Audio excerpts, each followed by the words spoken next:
Сайхан марцаажийн үзэгчдээ Монголын мэдээ агентлагийн үдшийн мэдээллийн хөтөлбөр хүлээн авч үзцгаано уу. Сар шинийн баярын үеэр монголчуудад хамгийн өндөр өртөгтэй махыг бууз шүүсэндээ хэрэгэлдэг. 9,000 болтлон үнэн хадаад байгаа махны үнийг тогтворжуулахын тулд энэ жил нөөцийн махныхаа үүсийг эрт задлсан хэзээ ч махны үн төдийлөн буурахгүй байгааг иргэд хэлж байна. Зузуу турхнаас үүдэн махны нийлүүлэлт багасч үн хөрөгдөг байдлыг зохицуулахын тулд Төв Суурин газрын хүн амд зориулан нөөцийн махыг жил бүр бэлтгэж чамгүй хөрөнгө зарцуулж ирсэн. За энэ жил Just Agro компани бэлтгэсэн нөөцийн махыг цагаан сарын өмнө хэрэглэгчдэд нийлүүлж байгаа ч үн өртгийн хувьд захын өмнөөс ялгаагүй байна гэсэн шүүмжлэлийг иргэд нийслэлийн хэрэглэгчдийн төлөө газар тавих болсон байна. Ер нь бол махны үн урд онуудаас өндөр л байна. Тэ? Урчин чинь бол нэг 100 гаргаад 100 дотор багтаагаад юм авчдаг байсан. Одоо энэ жил бол 100 гарч гараад бараг 200 хүрэх гэдэг шүү дээ. Нэг өвчүүн, ууц энэ бол ууцны хонь бол бүр хүнтэй байна. Ер нь бол жоохон чадламтай улсууд бол авч чадгааргүй л хүнтэй байна та. Мах гэдэг хуучин байсан хэд мах комбинат сайхан ажиллаулаад хөдөө марчтаас хуучны маягаараа маха цуглуулж асраад тэндээ боловсруулаад өгөөд хад чинь олон чиймж дамжихгүй бүх юм сайхан болно гэж би боддог юм аа. Нөөцийн махыг нийслэлийн нийт иргэдэд хүртээмжтэй болгох асуудлыг 3 дугаар сарын 1-ээс зэгсрүүлнэ гэсэн тайлбарыг яамны зүгээс өгч байна. Тэгэхээр ер нь бол яг нөөцийн махыг худалдаалах одоо менежментийн ажлыг бол бид нар 3 сарын 15-наас эхлээд төлөвлөсөн байгаа.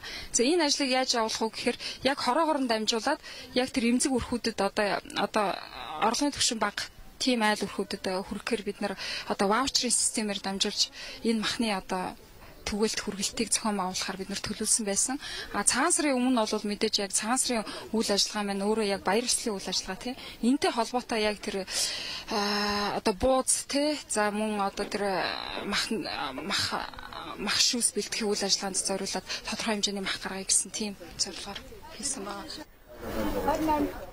Өмнөх жилүүдэд 10-аас 12 мянган тонн махыг нөөцөд бэлтгэж ирсэн. За хэдийгээр энэ жил нөөцийн мах бэлтгэл ихээхэн анхаарч 81 тэрбум төгрөг зарцуулж байгаа ч хаврын тарчиг цагт нөөцийн махны хүрэлцээ хангамж ямар байх нь тодорхойг байна. Махны нөөц бүрдүүлэх үүрэг хүлээсэн Just Agro компани өнөөдрийн байдлаар 9 мянган тонн махны нөөцийг бүрдүүлсэн байна.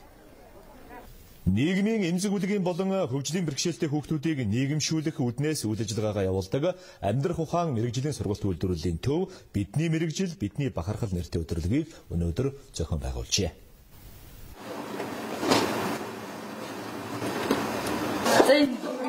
Энэхүү сургалтын төвөнд барилгын сантехникч, тогооч, оёдлчин зэрэг 6 төрлийн мэрэгчлэр хүүхдүүдээс сургаж байна. Өнөөдрийн өдрөлгийн үеэр сурагч хүүхдүүд өөрсдийн гараар хийсэн төрөл буян хоолоор үзэсгэлэн гаргасан байлаа.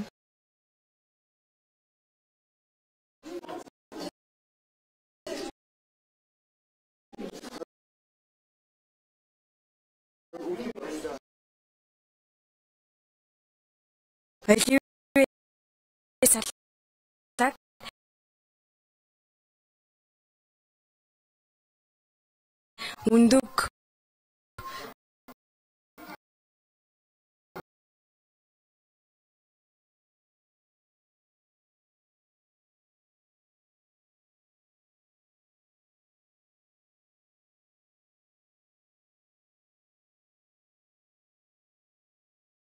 слад хачтай махны слад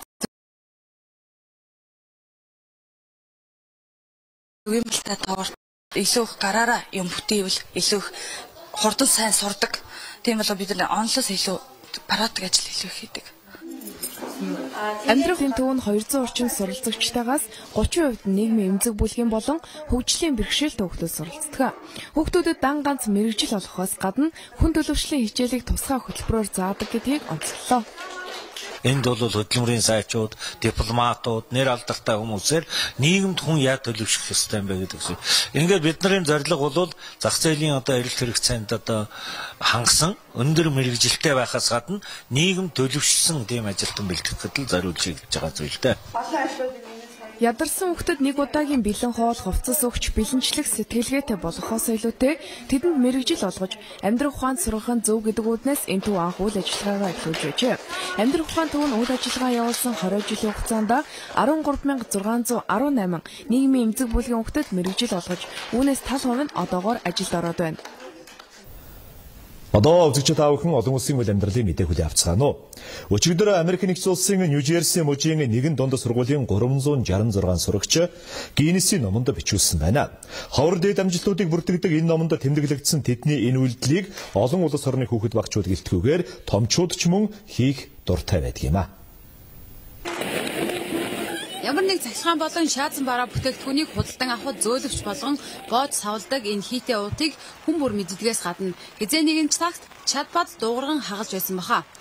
Тэгвэл өчигдөр ийм зөөлөвчтэй сав баглаа боодлын зориулалтын материалыг хамгийн олноор нэгэн зэрэг хагалсан амжилтаараа Нью-Жерси мужийн Хутаарна дунд сургуулийн сурагчид Геннесийн номд бичигдлээ. Ийм материалыг хаглах өдрийг 13 дахь жилдээ зохион байгуулж байгаа бөгөөд энэ удаад сурагчдад 2 минутын хугацаа өгсөн байна. Энэ хугацаанд тус сургуулийн 366 сурагч 743 м2 материалыг хагалж шинэ амжилт тогтоожээ. Хутаарна сургуулийн сурагчид өөрсдийн амжилтаа өнгөрсөн оны 12 дугаар сарын 14-нд буудуулан амиа алдсан үе тэнгийнхнийхээ гэгээн дурсгалд зориулсан байна. Зөөлөвчний зориулалтаар ашигладаг энэ материалыг 1960 онд зохион бүтээсэн бөгөөд материал хагалдаг энэ өдрийг жил бүрийн эхний сарын сүүлийн 7 хоногийн даваа гарагт зохион байгуулдаг юм байна. Үзэгчдийн харж байгаа энэ уран бүтээлчийг Ли Фингтинг гэдэг. Тэрээр өнгөрсөн 10 гаруй жилийн турш 100 холд авсан тооны жижиг хөгжмийн зэмсгийн сүүнээрийг урлжээ. Ли Фингтинг Хятадын Төв хэсгийн Хубэй мужийн нэгэн хөдөлгүүр үйлдвэрлэдэг заводод машинистаар ажилладаг байсан байна. Ажлаасаа халагдсанаас хойш энэ чиглэлээр идэвхтэй дагнах болжээ. Түүний уралсан энэ хөгжмийн зэмсэг манай Монголын морин хууртай төстөн дээр төгөлдөр хуурын зарим деталуудыг ашиглаж дээрэс нь мөнх амьдралыг бэлэгдсэн үндснийхээ бэлэг тэмдгээр гойсон гэдгийг тэрээр тайлбарлаж байна. Хөгжмийн зэмсгүүдэд урлагтаа деталь бүрийг нэг бүрчлэн маш нарийн хэмжиж хийдэг гэж байна. Лигийн энэ хобби түүний гэр бүл үр хүүхдүүдээс гадна зэрэгэлдээ амьдардаг хөршүүд нь их таалагддаг бөгөөд цаашаад өөр олон төрлийн хөгжмийн зэмсэг урлах мөрөөдөл өөрлөж явдгаа сэтгүүлчтэй хуваалцжээ. Иран улс сармагчийн сансарт амжилттай хүргэжээ. Ираны батлан хамгаалах яамнаас мэдээлж байгаагаар сармагчин суулгасан Пужин хэдийнэ дэлхийгээс 120 км зайг тулж тойрог замд гарсан байна. Пужингаас авсан мэдээллийн дагуу сармагчин амьд байгаа юм байна. За ажиглагчдын мэдээлж байгаагаар эх сард болох лалын хувьсгалын 34 жилээ зориулж тус улс хөгжил дэвшлээ дэлхийд дахинд харуулахаар зорж байгаа бололтой.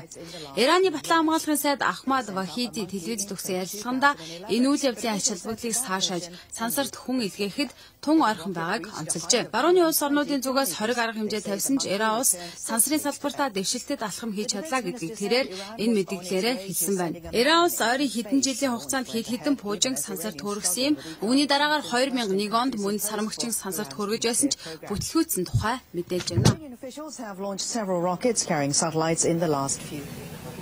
Зүүн өмнөд Азийн Индонез улсад харьяалагдах Бали арал дээр дарс үйлдвэрлэдэг хамгийн шилдэг усан үзмийн сортын 35 гектар газар байдаг юм байна. За энэ сортын үзмээр үйлдвэрлэсэн индонезчүүдийн болон жуулчдын хамгийн сайн мэддэг дарс бол Хайтан дарс юм а. Түүнийг анх 1994 онд үйлдвэрлэж эхэлсэн бөгөөд Францын Роуз дарсны орцыг ашигласан юм байна. Жил бүрийн ургац хураалтын үеэр 1 гектар газраас дунджаар 15-аас 20 тонн усан үзэм хураан авдаг бөгөөд энэ нь 100 гаруй хоногийн ажил болдог гэж нутгийн үйлдвэрлэгчид хэлж байна. Учир нь ургац хураахтаа ямар нэгэн орчин үеийн дэвшилтэд тоног төхөөрөмж ашиглалгүй бүгдийг нь гар аргаар хийдэг юм байна. Усан үзмээс гарах байгалийн тэр оригинал жүүсийг 10-аас 12 хэмээн сэрүүнөхцөл багадаа л ихэд 10 хоног дарах шаардлагатай байдаг юм байна. Энэ арал дээр ургасан усан үзмээр үйлдвэрлэгдсэн дарснууд Нидерланд, Их Британи, Мальдив, Сингапур улсуудад экспортлогддог бөгөөд сүүлийн жилүүдэд дотоодын зах зээлдээ анхаарал хандуулж гадагш гарах хэмжээг нь тансан байна. Үйлдвэрлэгчдийн хувьд Бактам сайтай зориултын агуулмж барьж агуулхаас гадна нийслэл Жакарта хотод дарсныхаа үйлдвэрлэлийг сурталчлах компанид ажил зохион байгуулахад төлөвлөжээ.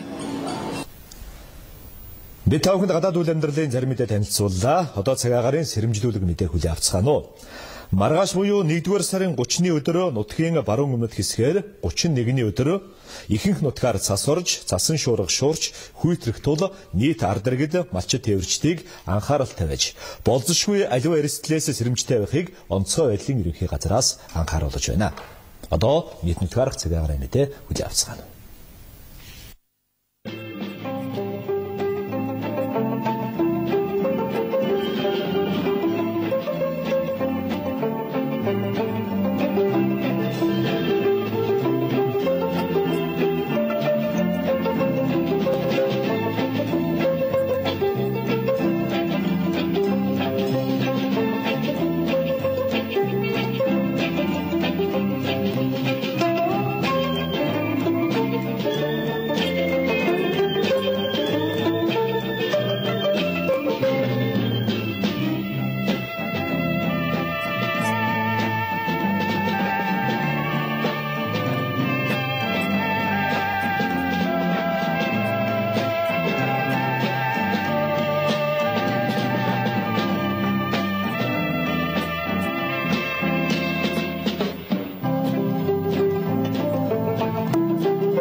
Эрхэм үзэгчдээ, үүгээр Монголын мэдээ агентлагийн үдшийн мэдээллийн хөтөлбөр өндөрлөж байна. Та бүхэн сайхан амарцгаарай.